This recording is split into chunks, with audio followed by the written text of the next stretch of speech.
heshima tena kusimama mbele yenu, Nyumba ya Abraham Tanzania, pamoja na wale wanaonifuatilia kwenye kupitia mitandao mbalimbali ya kijamii. Kanisa la Nyumba ya Abraham Tanzania ni kanisa ambalo limekusudia kwenda mbali.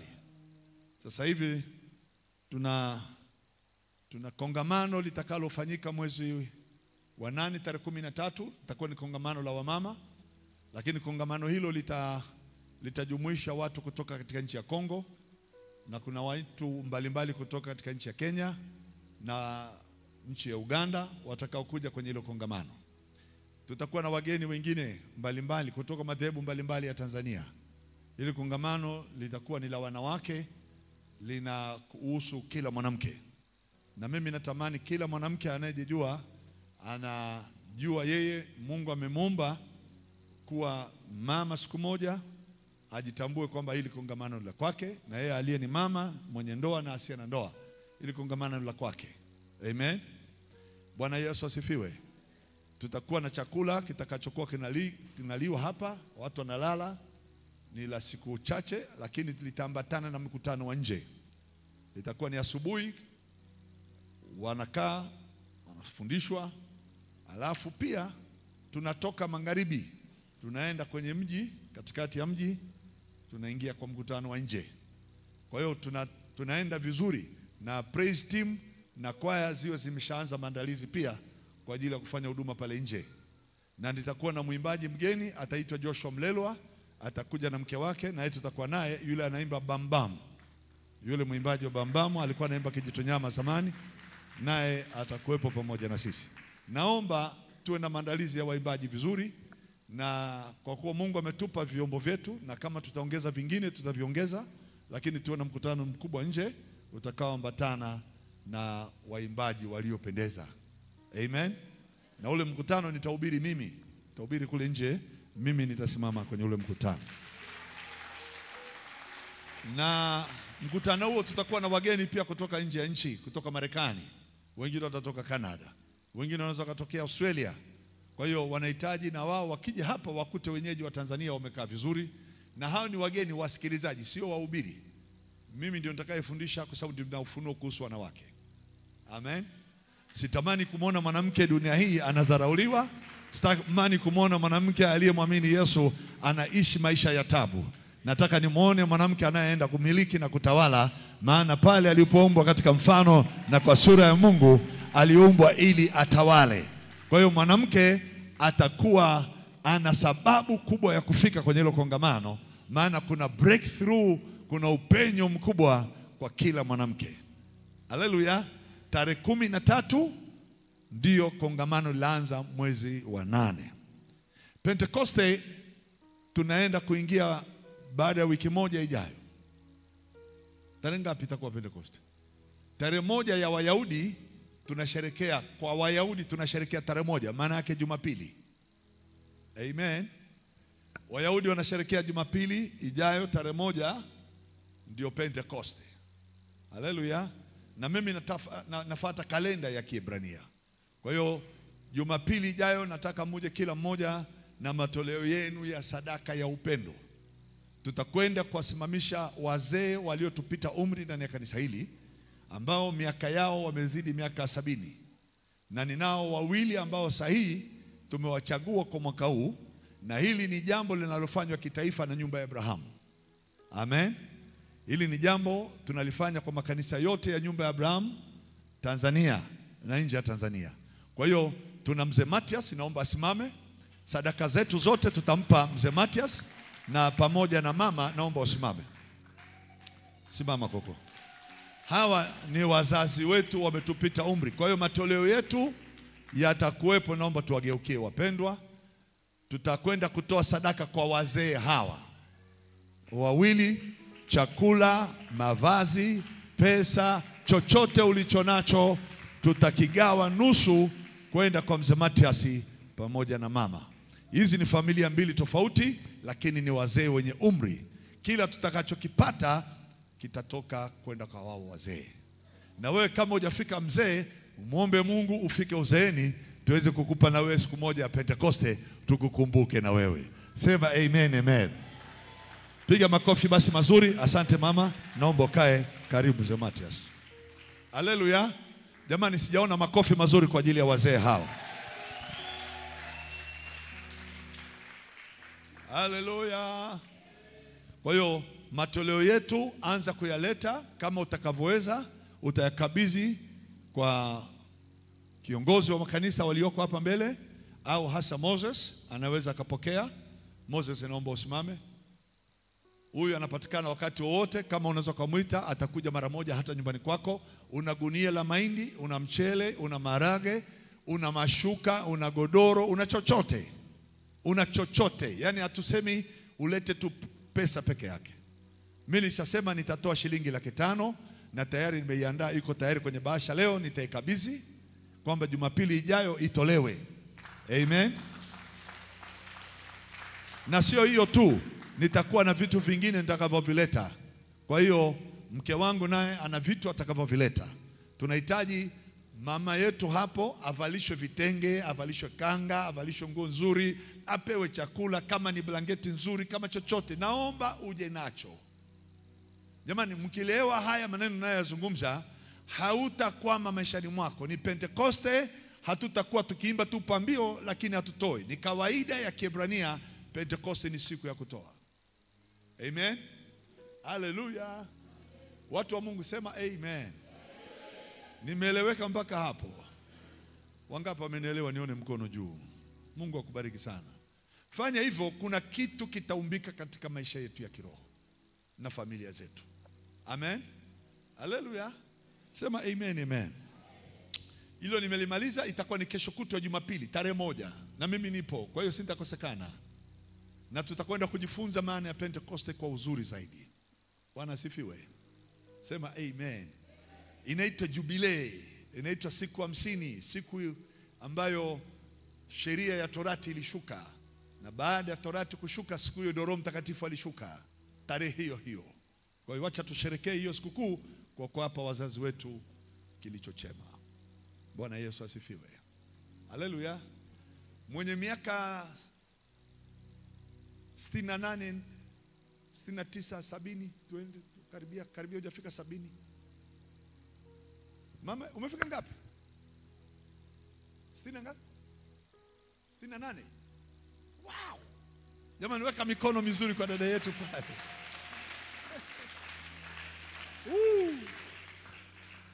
Hivi mnafahamu maana ya miaka hiyo jamani?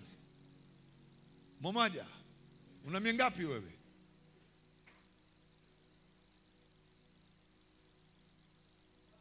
Bado Nani mwingine anamkaribia mama pale? Hivi mnafahamu tutakwenda kujenga nyumba kwa ajili ya wazee karibuni?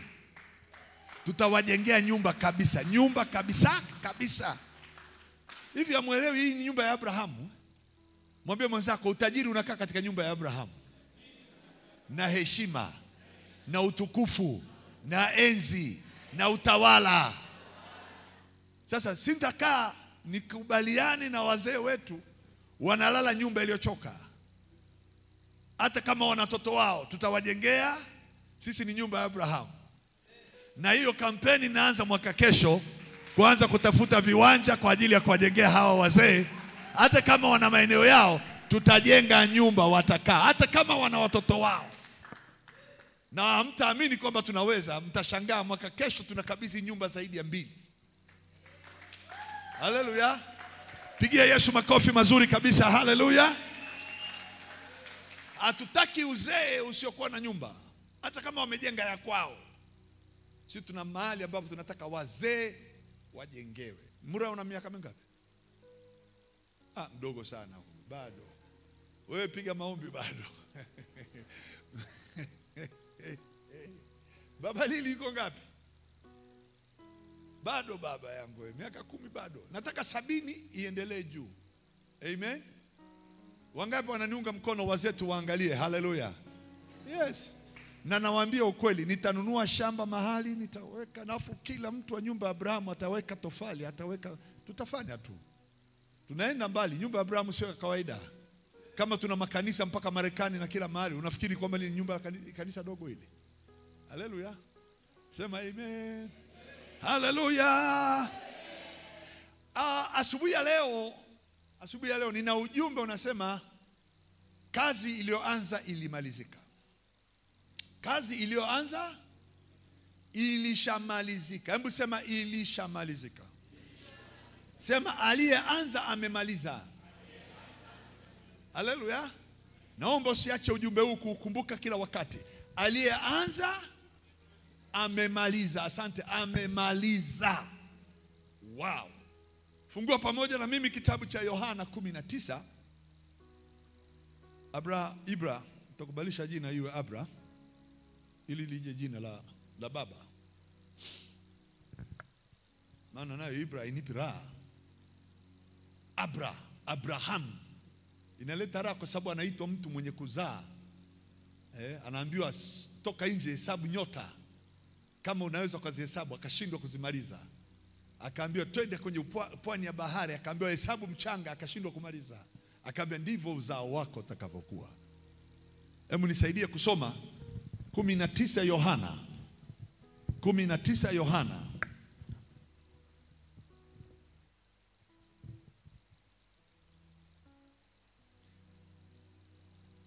Na mstari wake wa 30.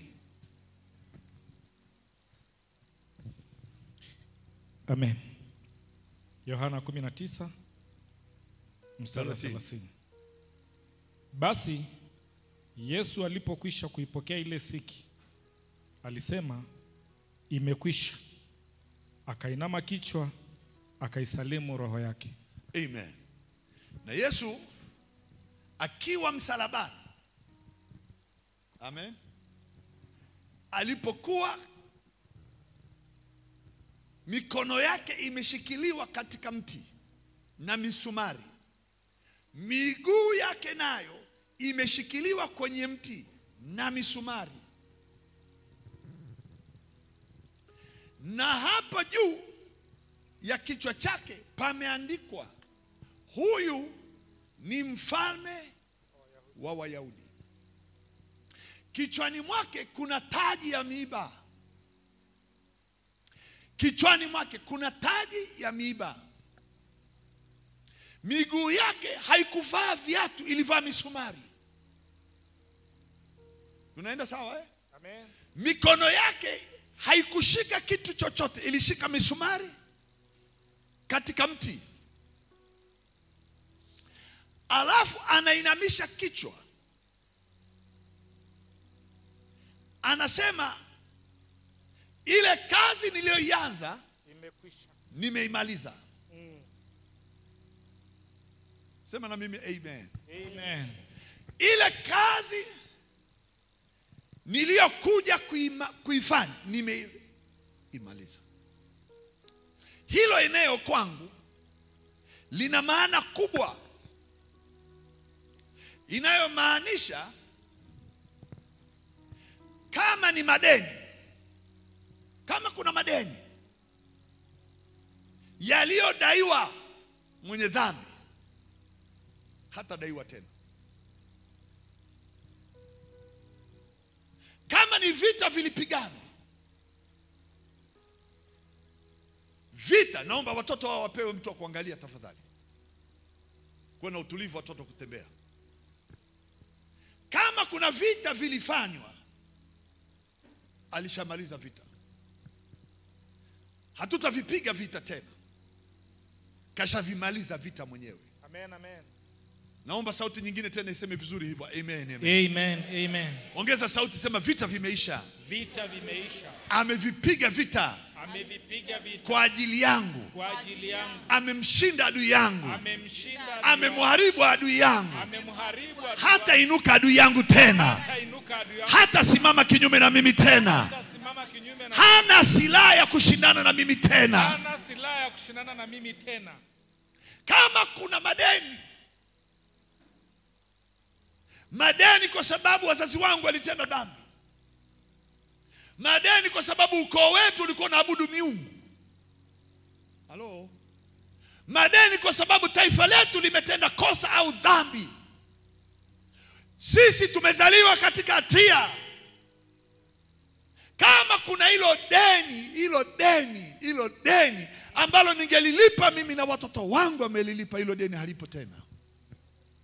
Ongeza sauti, sema halipo tena hilo deni. Halipo tena hilo deni. Sema sidaiwi deni lolote. Sidaiwi deni lolote. Haleluya. Amen. Neno hilo limekwisha, linatoka kwa lugha ya Kiyunani, inasema tetelestai.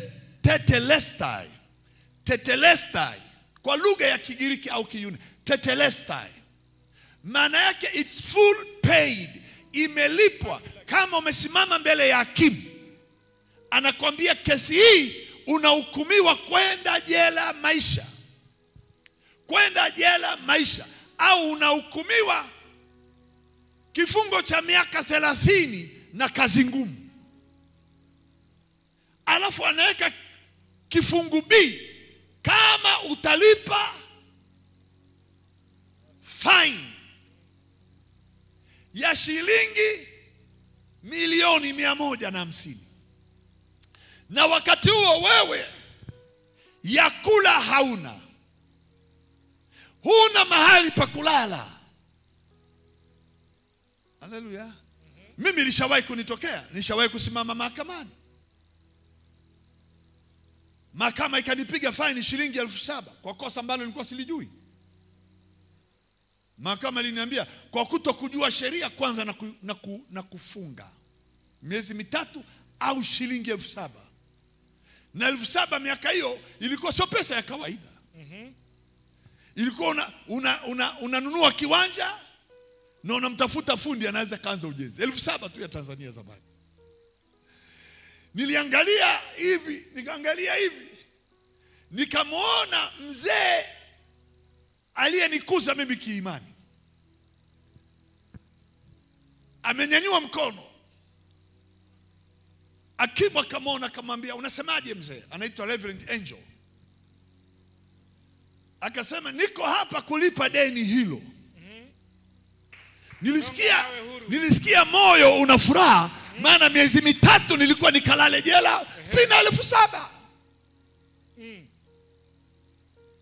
Alafu akaulizwa na hakimu, wewe ni nani?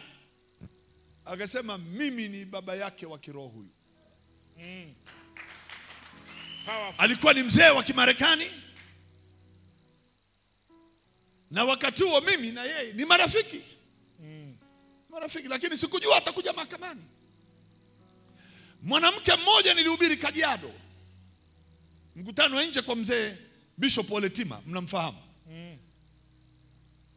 Wakati wa mkutano wake namfungulia kanisa pale, mkutano wa kwanza.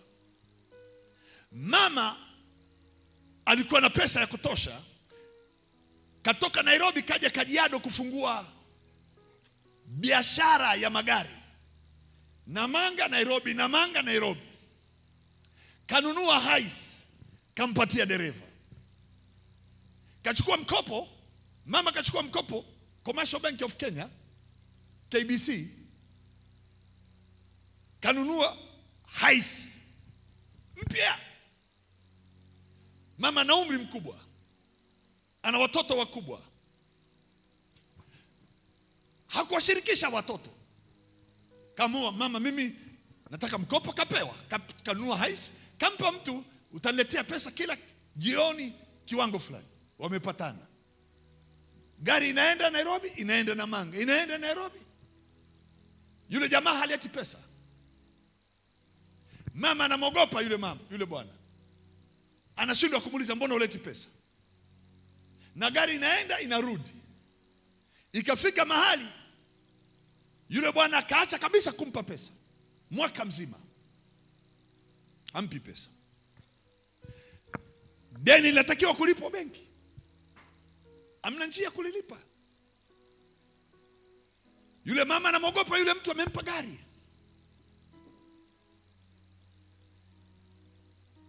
Benki inadai hela. Mama akachukua mkopo benki nyingine, ili alipe benki hii afungue biashara ya bucha ya nyama. Kakodisha eneo, katundika nyama, anauza nyama. Ameweka nyama juu kabisa, bucha ni nzuri. Wateja wanakuja, mama vipi mbona umekaa hapa hamna nyama? Mama anajua amenunua nyama, ng'ombe amechinja. nyama zimening'inia kwenye chuma. Anaangalia nyama, hamna. Zimechukuliwa na nani hajui. Kesho tena, mara ya pili, mara ya tatu, mama akachanganyikiwa. Akashuka chini kiuchumi, madeni yamezidi kwenda juu. Mwaka umeisha. Mama amechanganyikiwa, sasa analala kwenye mabenchi ya kale kabucha. Mkutano wangu kaingia. Unaitwa mkutano wa Tetelestai, wa Mungu aliyelipa madeni. Mama kanisikiliza kwenye mkutano. Baada ya kunisikiliza, mama kaamini nimepata wa kunilipia madeni. Usiku huo yule jamaa aliyekuwa na gari alishanunua gari lingine kwa pesa ya huyu mama. Usiku huo malaika wa Bwana akamtokea, akamwambia utachukua gari la yule mama na hilo ulilolinunua unampelekea yule mama. Asubuhi kabla hakuja kucha, umpelekee gari lake pamoja na gari ulilonunua kwa pesa ya huyu mama. Mama anapata kusikia mtu anaita asubuhi, anaamka anakuta magari mawili, haisi mbili ziko mlangoni. Ni nini? Sijalala usiku. Nisipokuletea haki yako nitawawa. Mtetezi wake anasema amenitokea mtu usiku, kaniambia nikurudishie haki yako. Kuna watu walioko hapa waliopotelewa na mali zao na haki zao zimechukuliwa kiushirikina, na kuambia zitarudishwa kwa mamlaka nilionayo katika Kristo Yesu. Huyo aliyeshika baraka yako yuko anayeitwa Tetelestai, aliyelipa madeni yako akasema imekwisha. Yule aliyeshika baraka zako anatakiwa aziachie. Yule aliyeshika afya yako lazima iachie. Amen. Sema na mimi amen. Amen. Haleluya. Mama akishangaa, taarifa ya magari mawili anakabidhiwa na mashahidi wako hapo mbele yake. Anapokea simu kwa kijana wake wa Mombasa, mtoto wake ambaye anafanya kazi benki, na alikasirishwa na mama kwa nini anachukua mkopo na ameshindwa kufanya biashara. Anamwambia mama, mikopo yako yote miwili nimeilipa, haudaiwi tena. Mama anashangaa, anaamka, gari mbili na mkopo umelipwa. Na yule aliyekuwa nakula nyama ndani ya ile bucha, mama analala kwenye benchi, anasikia nyau analia. Mama anaangalia nyuma kule kwenye eneo la nyuma ya nyumba, anakuta yule nyau aliyekuwa anachukua nyama za huyo mama, huyo paka ametapika nyama, na aliyekuwa anamtuma amesimama mbele yake. Nyama zimejaa kama furushi la mzigo kubebwa na gari. Alafu yule mtu aliyekuwa anatumia uchawi amesimama mbele ya ile takataka ya nyama. Anamwambia mama, nitalipa shilingi yoyote ya pesa yako ya wanyama uliyochinja, ninairudisha. Yuko mtetezi ambaye anakaribia mahali hema lako lilipokuwa, biashara haiendi ilipokaa, kazi unayofanya haiendi. Yuko malaika atasimama upanga wa Bwana aliyekuwa pamoja na Joshua. Joshua akamuuliza, wewe ni nani? Akasema, mimi ni amiri jeshi wa Bwana, nimekuja niko upande wako. Sema amen. Amen, amen. Nasema vita vyako leo vinaisha, maana kuna aliyesema imekwisha. Vita hutavipiga tena. Aliyekuwa mjaribu wako hutamuona. Haleluya. Geukia jirani yako, mwambie imeshalipwa. Ongeza sauti, sema sidaiwi neno. Sema hakuna wa kusimama mbele yangu. Sema hakuna wa kunidai. Sema hakuna atakayefungua kinywa chake kinyume na mimi, kwa jina la Yesu. Amen. Ongeza amen. Neno hilo hilo imekwisha nimelichukua katika lugha ya Kiyahudi, linasema Hashilam, Hashilam au Gamari. Hashilam au Gamari, hau hinei kalala, hinei kalala. Haya ni maneno ya mwisho ya mtu aliyejenga akamaliza. Tunaenda sawa? Mtu aliyeanza msingi akajenga akamaliza. Kalalal, alianza amemaliza. Na mimi nataka nikuachilia hivi. Huyu ambaye ni Hashilam, sema amen amen, au Gamari, au Gamari, au Hinad kalala, huyu ndiye anaenda kuingia kwenye eneo lako. Anasema Hoshilam kalalad au Havuda Gamar. Huyu anaingia kwenye eneo lako la kumaliza kazi. Ina maana nini? Lilikuwa ni jambo nimelikusudia tangu mwaka jana. Lilikuwa ni kusudi nilionalo baada ya kumaliza shule, baada ya kumaliza chuo. Nitaanza 1, 2, 3. Alafu kile ulichokuwa unakipanga ili uende ukakifanye kimepotea kabisa kwenye eneo lako. Nataka nikwambie hivi, huyu anaitwa Hashilam. Huyu Hashilam anaposema it is finished, maana yake ndoto zako na maono yako yeye ndiye aliyeyapandikiza ndani yako. Tunaenda sawa sawa? Hebu sema amen amen. Ndoto, maono au mawazo mazuri, malengo mazuri ulianza kuyafikiri, nitaanza 1, nitaenda ya 2, nitafanya ya 3, nitafanya ya 4. Alafu Mungu akinisaidia baada ya miaka 5 maisha yangu yataenda vizuri. Uliwahi kuwaza namna hiyo? Uliwahi kupanga namna hiyo? Halo? Wanaonisikiliza nyanyua mkono juu namna isema, Bwana Yesu, ninakusikia ndani yangu. Wewe uliyeanza, wewe ndiye uliyemaliza. Wewe ndiye Hinei Kalal, wewe ndiye Hashilam, wewe ndiye Gamar. Uliyeanza ndani ya mawazo, ndani ya moyo, nikifikiria, nikipanga, nikiweka malengo ndani ya moyo wangu. Hayo mawazo hayajapotea, hayo maono hayajapotea. Wewe ndiye uliyeweka, wewe ndiye unayemaliza. Kuanzia leo maono yangu yaliyopotea angani, wadui wakazuia, wakanichelewesha, leo lazima yatimizwe, leo lazima yatokee kwa jina la Yesu. Amen. Kila lengo ulionalo jema lazima litokee katika jina la Yesu. Sema amen. Piga kelele, sema lazima litokee sasa. Ndugu yangu, iko hivi, potelea mbali. Nimeitupa mbegu kwenye udongo na nimeifukia na udongo na sijaiona tena hiyo mbegu. Masikini, mbegu yangu imeshapotelea udongoni. Nataka nikwambie hivi, haijapotea.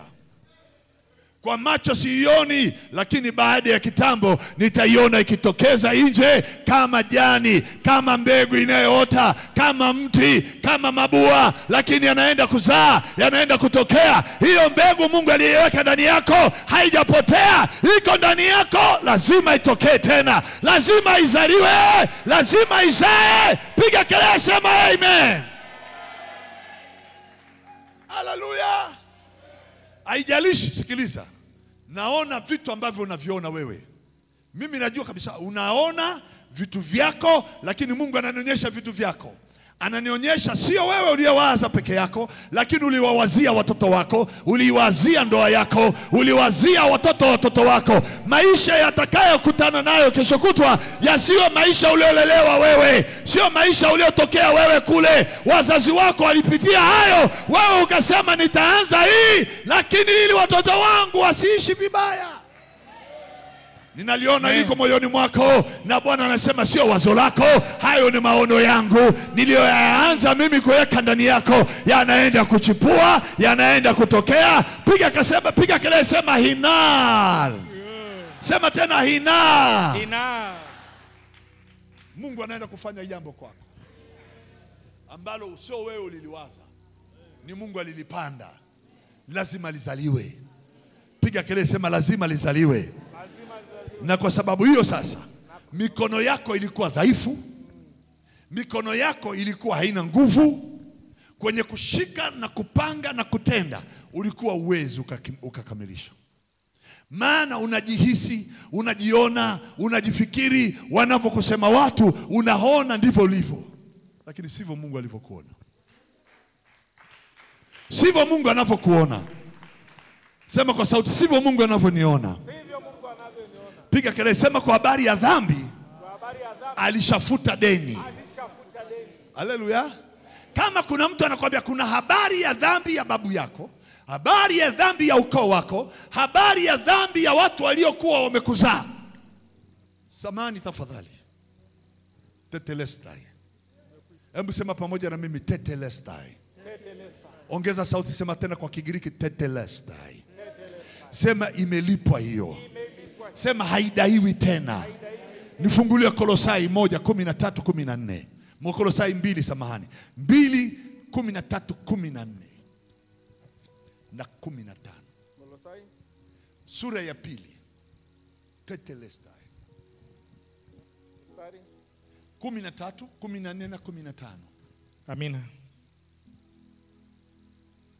Na ninyi mlipokuwa mmekufa kwa sababu ya makosa yenu na kutokutahiriwa kwa mwili wenu, aliwafanya hai pamoja naye, akiisha kutusamehe makosa yote. Makosa yote, akiisha kuifuta ile hati iliyoandikwa. Akiisha kuifuta ile hati iliyoandikwa ya kutushitaki kwa hukumu zake, iliyokuwa na uadui kwetu, akaiondoa isiwepo tena, akaigongomelea msalabani. Malizia mstari wa 15. Akiisha kuzivua enzi na mamlaka, na kuzifanya kuwa mkogo kwa ujasiri, akazishangilia katika msalaba huo. Wewe unamwona Yesu msalabani, unafikiri Yesu anaumia, kumbe Yesu anachukua mamlaka ya adui ndani yako, anachukua enzi na utawala wake ndani yako, anayavua mamlaka yake, anayavua utawala wake, anamuondoa ndani yako, anachukua kitabu cha mashitaka alichokuwa amekishikilia. Usifikie ndoto yako, usifikie maono yako, anachukua mashitaka hayo, anayafuta isiwepo tena. Alafu Yesu yuko msalabani, anashangilia ndani yako wewe. Wakati unaanza hiyo kazi, lazima ifikie mwisho. Hiyo nyumba unaenda kuijenga, unaenda kuimaliza. Hilo shamba ulilolitamani, unaenda kulipata. Piga kelele, sema ongeza sauti, sema tetelestai. Liwalo na liwe imefutwa. Iliyokuwa na mashitaka na uadui na hukumu isiwepo tena.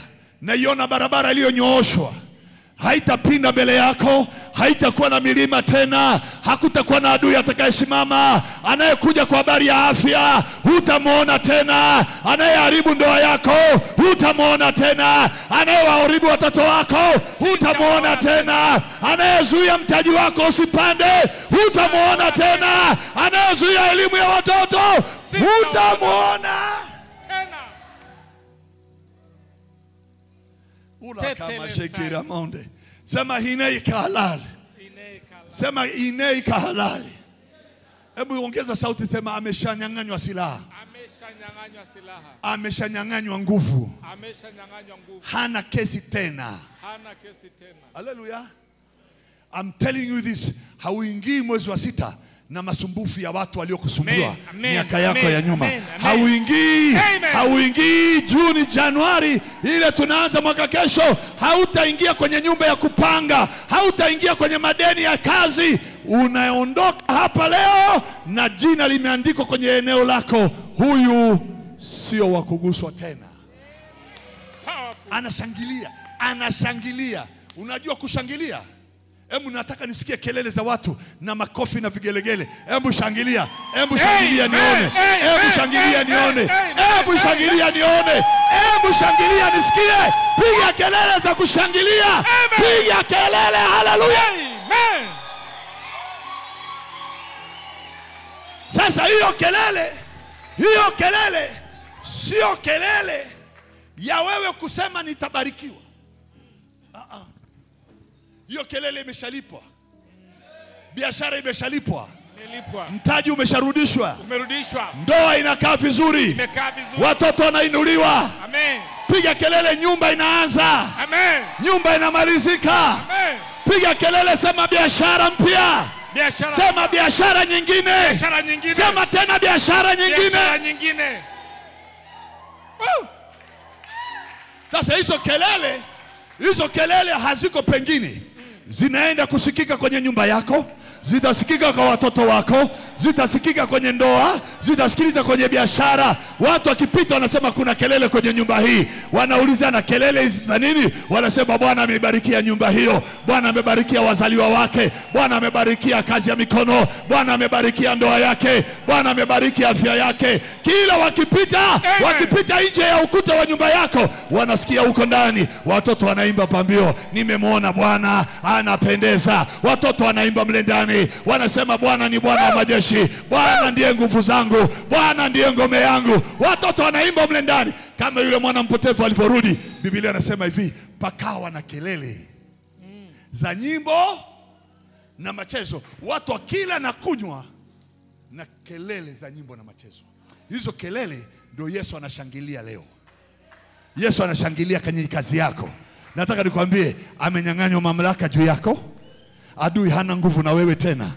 Na kwa taarifa, kama amenyang'anywa mamlaka, kama amenyang'anywa nguvu, hana mahali pa kutawala tena juu yako. Binadamu atakayetokea, atakayefungua kinywa kinyume na kazi yako, atakayejaribu kulaani nyumba yako, huyo jamaa amejishtaki yeye mwenyewe, amejiingiza kwenye mateso yeye mwenyewe, anajihukumu yeye mwenyewe. Hebu nataka uangalie neno hili moja. Waisraeli walitangaziwa kifo dunia nzima wakati wa Malkia Esther. Na mtu mmoja anaitwa Hamani. Hamani akatengeneza tarehe. Hamani akatengeneza mti wa kumsulubisha Mordekai. Hamani akatengeneza barua za kusambaza dunia nzima. Habari zikaenea dunia nzima. Siku fulani, tarehe fulani, Wayahudi wote watangamizwa. Na Mordekai, mjomba wake Malkia Esther, atatundikwa saa 7, saa 8, saa 9 mchana, saa 9 juu ya mti. Mti ukatengenezwa. Wakauchonga mti. Hello. Wanajua kabisa Hamani is the best friend na ni kiongozi wa serikali ya mfalme. Mordekai akajua habari. Mordekai akamfuata Esther akamwambia, sikiliza. Tangazo limeshatangazwa. Wameshatengeneza na mti. Kila Myahudi duniani walioko Shushani ngomeni na kila mahali, kuanzia bara Hindi mpaka Afrika, Asia yote, wametangaziwa kuuawa. Esther akasema hilo ni tatizo. Tutalimaliza kwa siku 3. Tutalimaliza kwa siku 3. Tutalimaliza kwa siku 3. Tutaingia kwenye maombi ya kufunga. Njoo. Tutaingia kwenye maombi ya kufunga. Nenda mwanangu kabariki. Tutaingia kwenye maombi ya kufunga. Wayahudi wote waambi only 3 days. Alafu baada ya hapo tutapita nje ya sheria. Tutaondoka kwenye taratibu. Na habari hizi zitamfikia mfalme. Na kwa taarifa yako, baada ya mpango mkakati kukusudiwa kwa Wayahudi wote, ikageuka. Itageuka na leo. Ipapinduka. Kila anayesimama kinyume na wewe, ipinduke. Inageuka na leo. Igeuzwe. Ule msalaba waliokuchongea, ndio. Lile kaburi wanalotaka uingie, Igeuzwe. Ile hali ya kuteswa na kuonewa wanataka uteseke, inageuka leo. inageuka. Hii nyumba hakutazikwa mtu. Wanangojea tuzike, haziku binadamu. Wanangojea uache, haachwi mtu hapa. Wanangojea kazi yako hivi, haitakufa. Wanangojea watoto wako wasambaratika, hawatasambaratika. Wanangojea waolewe huko mtaroni, hawataolewa mtaroni. Piga kelele, sema amen. Amen.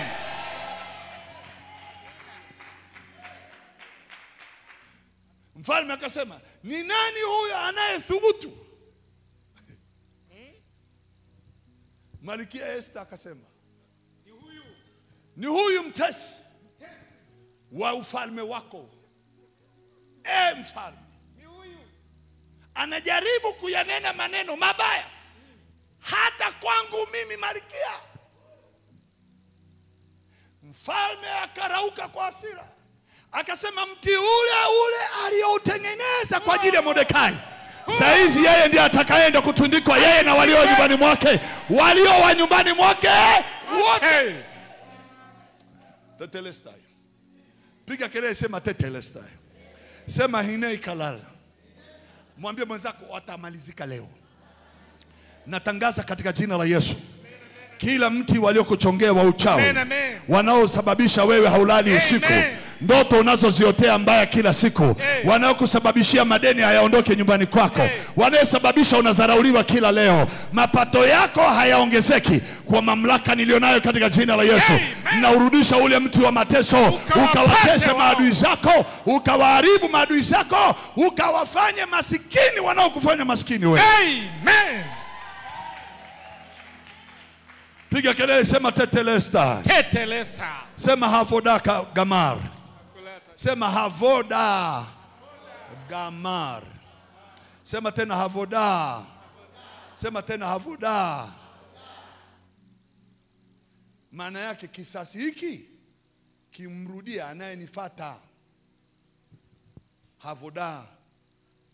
Ule mti aliouchonga wa kukusulubisha wewe, hawatakusulubisha tena. Sema amen, amen. Hawatakuonea tena. Watoto wako hawataonewa tena. Biashara yako haitapotea tena. Kazi yako haitapotea tena. Kuna mtu ameshika afya yako, anainyonya nyonya kila siku kwa magonjwa.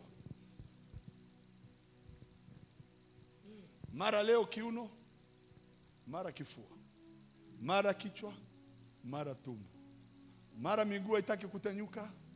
Nasema hivi, tetelestai. Alikwisha kutusamea maovu yetu, tena akaifuta hati iliyoandikwa ya kutushtaki, iliyokuwa na hukumu na uadui kwetu, akaiondoa mwilini mwako, akayaondoa magonjwa, akaondoa madeni, akasema imekwisha. Sema amen, amen. Na mimi nasema piga kelele, sema imekwisha. Imekwisha. Sema it's complete. Sema full paid. Full paid. Hallelujah. Sema kwa sauti, imelipwa. Imelipwa. Sema tena, imelipwa. Imelipwa. Kwa mamlaka ya jina la Yesu, sema tena, imelipwa.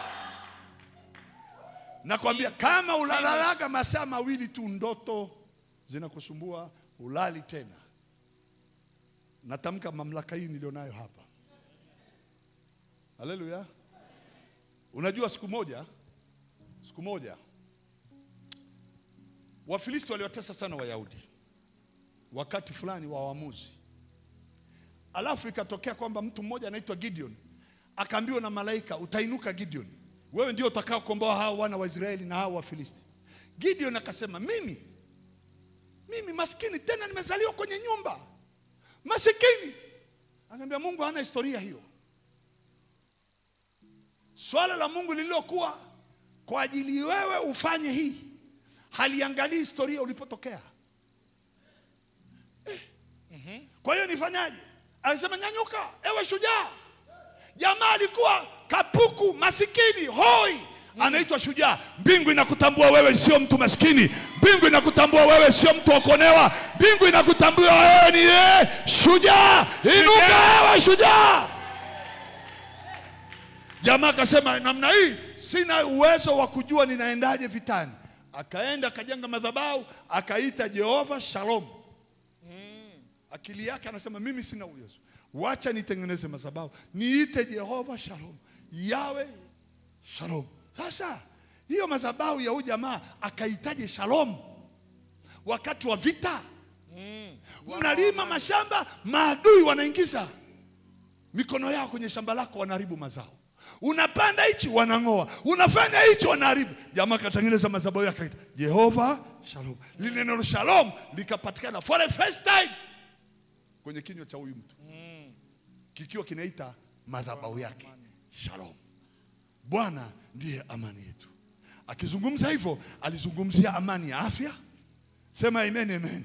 Akazungumzia mafanikio, neno lile Shalom. Akazungumzia eneo la kuishi maisha pasipo hofu.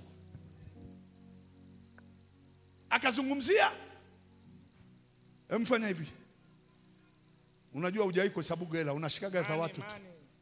Mwangalie mwenzako, unahesabu za nani? Muulize unahesabu za nani? Mwambie mwenzako tetelestai. Haleluya.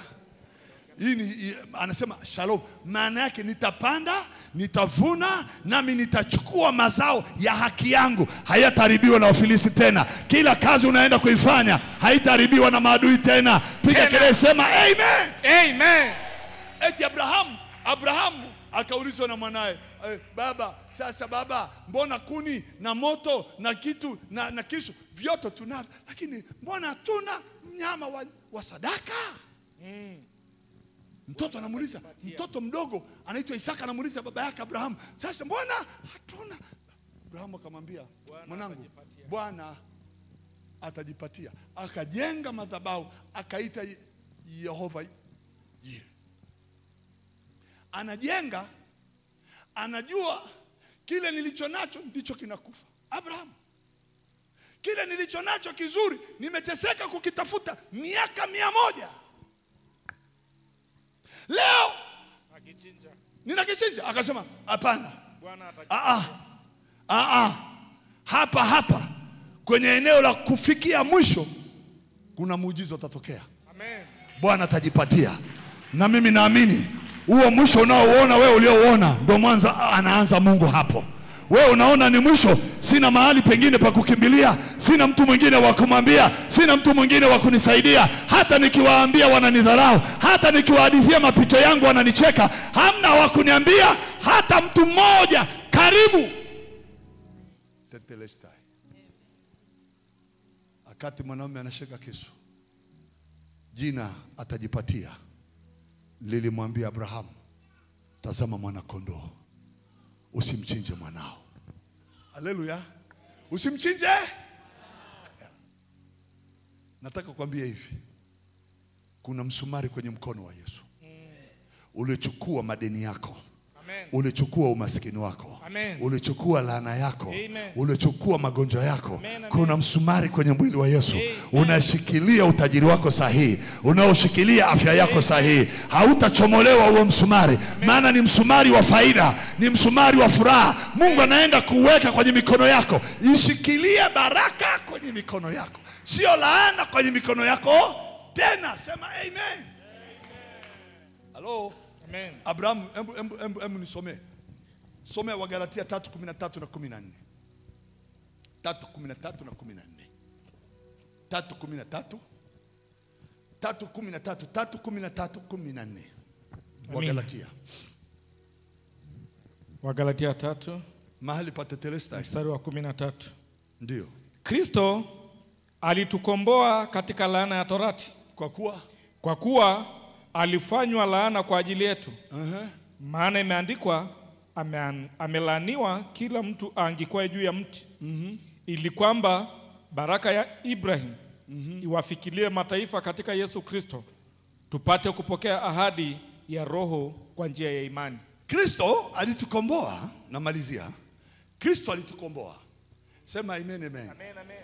Ile hali ya kusema kukombolewa na laana ya Taurati, kwa kuwa alifanyika laana kwa ajili yetu, imekwisha.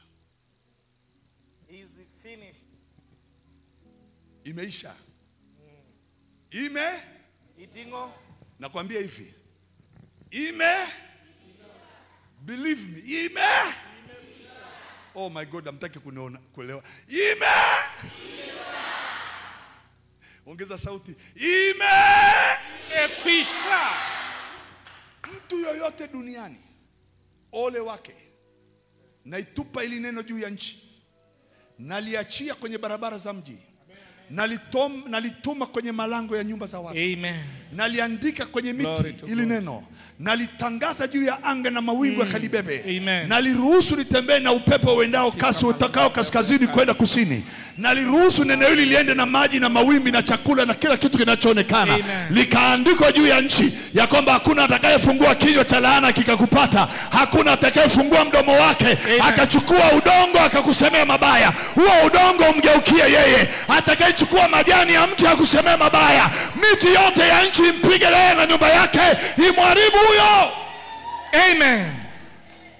Yoyote nimelichukua ile neno, ninaliandika kwenye barabara. Atakaye kutendea mabaya yatampata yeye. Barabara za nchi zitamkataa, zitamwangamiza kwenye ajali. Barabara za nchi zitamkataa, zitamfanya asitembee duniani. Powerful. Yoyote duniani anayejaribu kusema hutafanikiwa.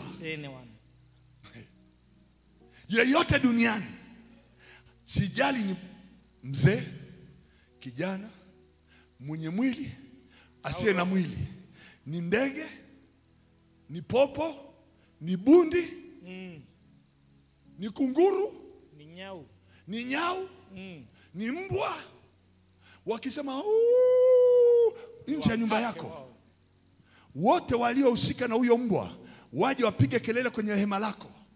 Na kuambia hivi, watateseka katika huo mwaka. Hawataona raha duniani. Yoyote yule.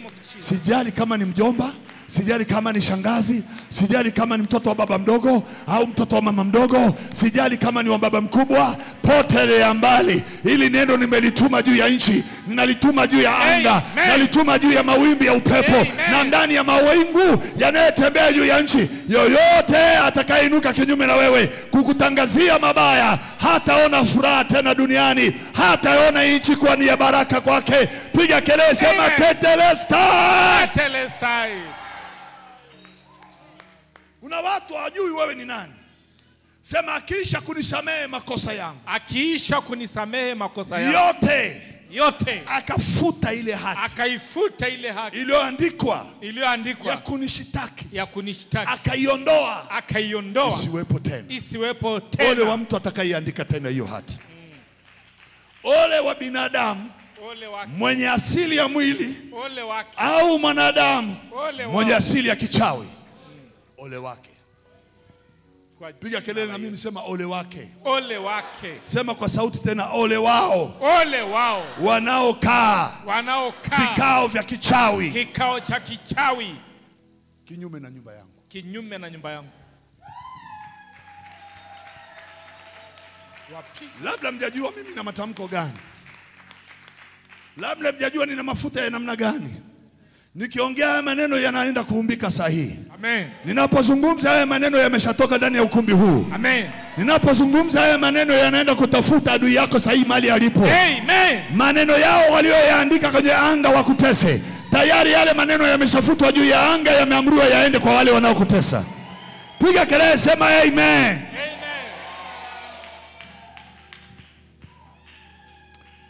Fungua andiko lingine zuri. Acha niongee yote. Si imekwisha? Imekwisha. Si imeisha? Imekwisha. Si nyumba imejengwa imeisha? Imekwisha. Tetelestai. Fungua Wakorintho wa pili 8:9.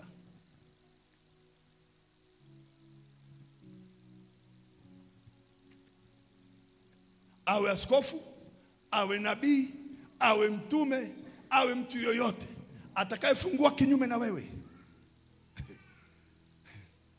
mimi ni mpaka mafuta, kwa hiyo unilani mimi na nyumba yangu. Wewe ni nani? Who are you?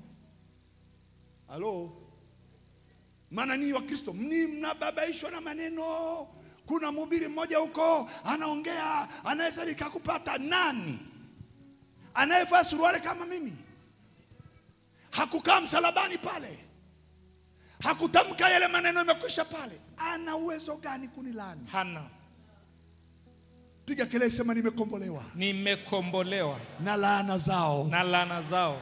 Hata kama walishalaani, Hata kama wanishalaani, ni laana zao wao, ni laana zao wao, sio za kwangu. sio za kwangu. Nataka nikwambie hivi, kuna wahubiri wengine walishawahi kuwalaani. Mlipoama makanisa yao, hawatafanikiwa. Tuone. Pastor, unanisikiliza? Ole wako ukifungua kinywa kwa mtu aliyemwamini Yesu. Amen. Utajua aliyemlipia Yesu yuko hai leo. Amen. Atashughulika na hiyo nyumba unayosema. Maneno yale unayempani. Mnajua nyinyi wa Kristo, wewe kama unahama hapa nyumba ya Abrahamu, tutakupa nauli uende, lakini hatuwezi thubutu kukulani. Amen. Hatukulani sisi. Maana tunajua umeenda kumtafuta Mungu mahali pengine. Wewe haukai hapa kama ni mtu ambaye tunataka uchumi tupate. No. Sisi tunataka tukae hapa kama watu wenye hekima. Tupate hekima zaidi. Na kama hekima umepata hapo kaenda mahali pengine ni vizuri. Sema amen, amen. Amen, amen. Hatuna mamlaka kukulani. Kuna wengine wanakulani kwa sababu wanajua wewe ni mteja wao. Unapoondoka kwenye madhehebu yao, wanajua sasa watapata wapi tena kikumi. Ndio maana wana hasira na wewe. Hawakusalimii. Usalimiwi na askofu wako na mchungaji. Nini? Kwa sababu tuliama kanisa. Jamani, haya majengo haya yasitubabaishe. Haya majina tumeandika kwenye makaratasi, kanisa fulani, isikubabaishe. Ni registration za makao makuu ya serikali. Lakini wewe ni kiumbe kipya, ni mali ya yule aliyekufa kwa ajili yako. Wewe ni mwana wa Mungu. Usiteswe na majina ya kanisa. Ukiamua hama asubuhi hapa, nenda pale. Hama hapa, nenda tena. Ukikosa hapa, nenda tena pekee. Unaogopa nini? Hata na mimi nimehama. Mimi mpaka nimefika hapa, nimehama dini za watu. Unafikiri nimeanza na hii kanisa? Tumehama. Nimehama dini zaidi ya ngapi sisi? Wameninenea mabaya. Wametamka mabaya. Nikiwaangalia na wahurumia. Atakufa wao ndo wanakufa. Mimi sifi. Na naongeza kilo. Na sipunguzi kilo. Na wakicheza nitafika kilo 300 na sipati pressure.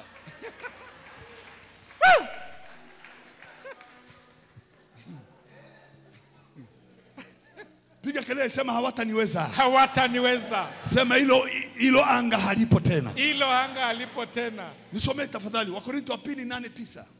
Amina. 8:9.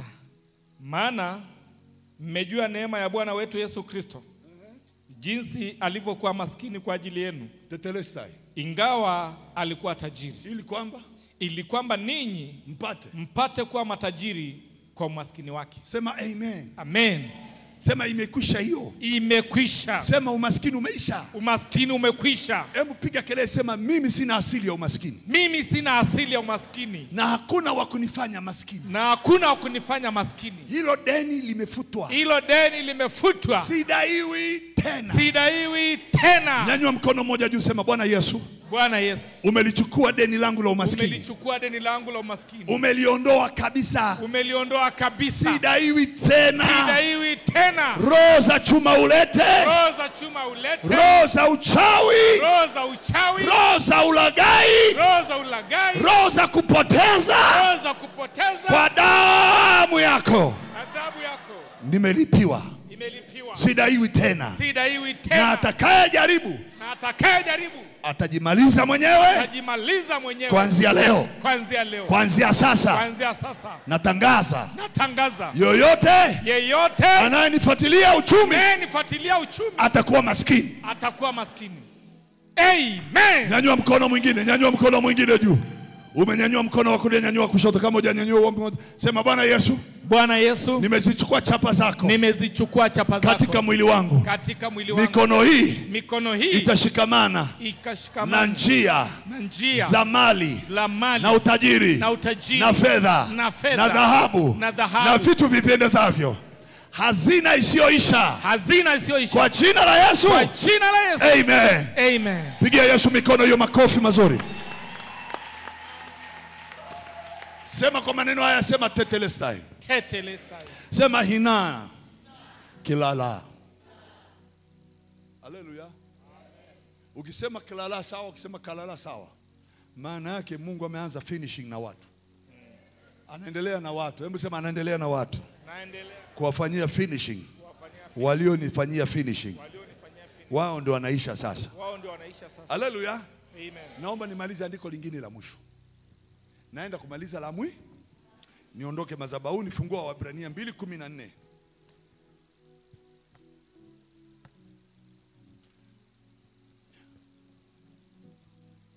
2:14 na 15. Amina. Waebrania 2:14, 15.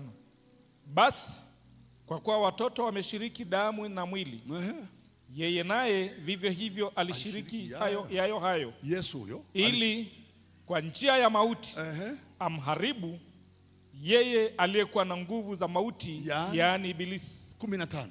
Awaache huru wale ambao kwa maisha yao yote kwa hofu ya mauti walikuwa katika hali ya utumwa. Tumshangilie Yesu kwa makofi mazuri. Namaliza hivi. Haleluya. Sema amen, amen. Amen, amen. Ndugu zangu, namaliza hivi. Nisikilize kwa makini. Aliposema pale msalabani imekwisha. Tunaelewana eh? Aliposema imekwisha, it's finished. Mungu we.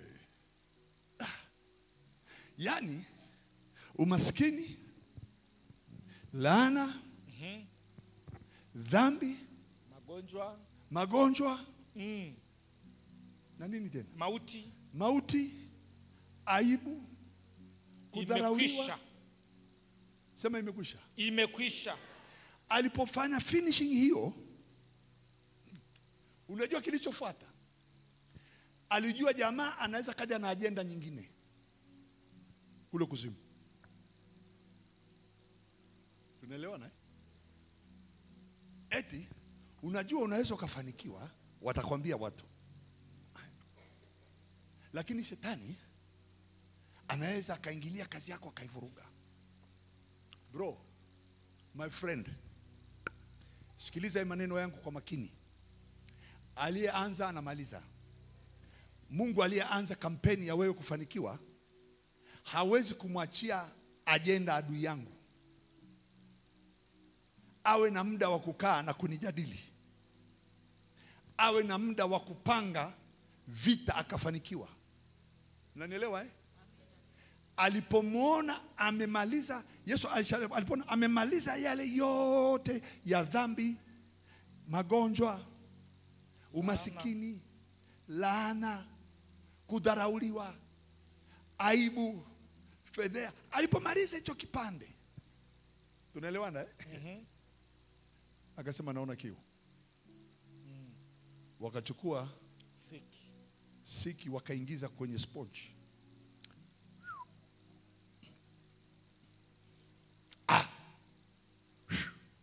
Hapana.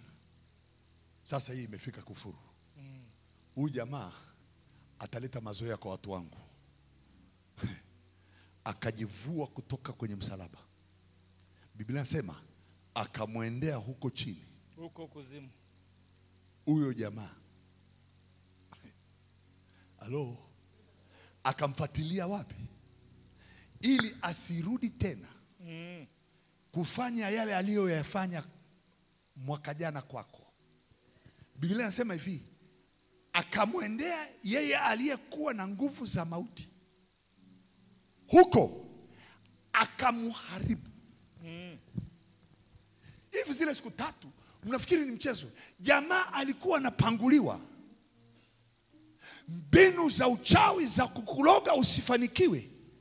Aliziondoa kwenye fahamu zake. Yaani mchawi akishika kibuyu, jina lako anajiloga mwenyewe. Anamuuliza mteja wake, huyu ulisema ni nani? Nani? Analirudia jina. Ibrahim Molel Laiza. Anasema hebu liandike. Analiandika. Shetani anaangalia. Hakuna. Mbona hili jina halipo katika hesabu ya watu ninayoweza kuharibu kazi yao? Hakuna. Halipo hilo jina. Anarudi tena. Hebu tafuta watoto wake, labda tutapata connection. Anatafuta mzaliwa wako wa kwanza. Ambia mbona huyu naye unakuja kucheza na mimi, unataka kuletea matatizo. Huyu mtu hayupo katika orodha, wala watoto wake hawapo kwenye idadi ya wale watakao ng'ang'aniwa na njaa na umaskini na aibu. Shetani anasema labda ana mtoto mwingine kierere. Si mnazaa watoto vierere wengine? Kwa mmezaga watoto ambao wametulia? Kuna mtoto hata sasa hivi kanisani hapa hajaingia wa kwako. Mnanielewa Mnanisikia nyewe wapendwa? Una mtoto lako huko barabarani limevaa mlegezo. Hataki hata nini. Adui yako anasema ana huyu mtoto huyu. Shetani anarudi. Anaangalia. Huyu naye ni nani? Ni mwanae wa pili. Na huyu mwanae wa kwanza. Na huyu nafikiri unatafuta vita na mimi. Shetani anageuka. Anasema hata huyo wa mlegezo hayuko huko kwenye vitabu. Hayupo. Alipokuja kumaliza kazi msalabani, alimuokoa yeye na uzao wake wote na watoto wa watoto wake, vizazi 1000. Nakwambia mtoto wako yuko huko barabarani, anaendelea kuteremsha maji baridi, anasema anakula maisha, bado shetani ana mamlaka na huyo mtoto. Huyo ni mwana wa Mungu, anatembea huko anazurura, bado saa yake ya kurudi kwa babaye ikifika, atapata akili, atarudi nyumbani kwa baba yake, wala adui haruhusiwi kumgusa. Yes. Piga kelele, sema tetelesta. Nisikilize. Wanataka afeli mitihani. I swear before God. Aliwahi kuwa mkia huko nyuma. Sasa hivi anaenda kushika namba ya kwanza katika masomo. Anashika namba ya pili, anashika namba ya tatu kwenye masomo ya sayansi, mathematics, masomo ya bookkeeping. Anaenda ongoza huyo mwanao, na akitoka hapo serikali imeshamwangalia kwa macho matano. Anasema huyu anafaa kwenda wizara ya kilimo, huyu anaenda wizara ya usalama, huyu anaenda jeshini, huyo.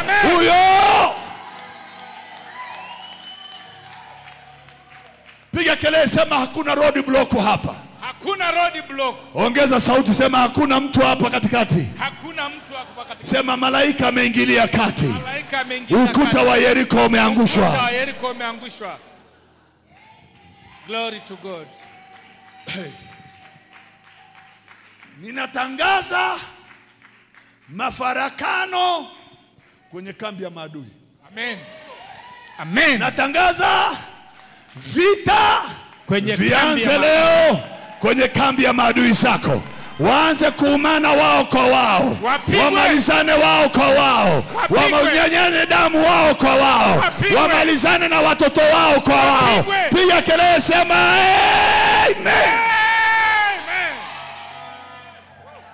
Tetelesta. Si mnajua kwenye Biblia watu walishapiganishwa? Hao hamjaiona? Wamepiganishwa. Walipoteremka wana wa Israeli katika bonde la Tekoa, wakaanza nini? Wakaanza kusifu katika utakatifu. Wakati wanaimba, malaika wanaitwa waviziao, sijui kama unawajua, wakateremka kwenye bonde la Tekoa, wakaanza kuangaliana, wana wa Seiri, wana wa wapi sijui, wakaanza kugeukana wao kwa wao. Ni wewe ulianzisha, sio mimi, ni wewe.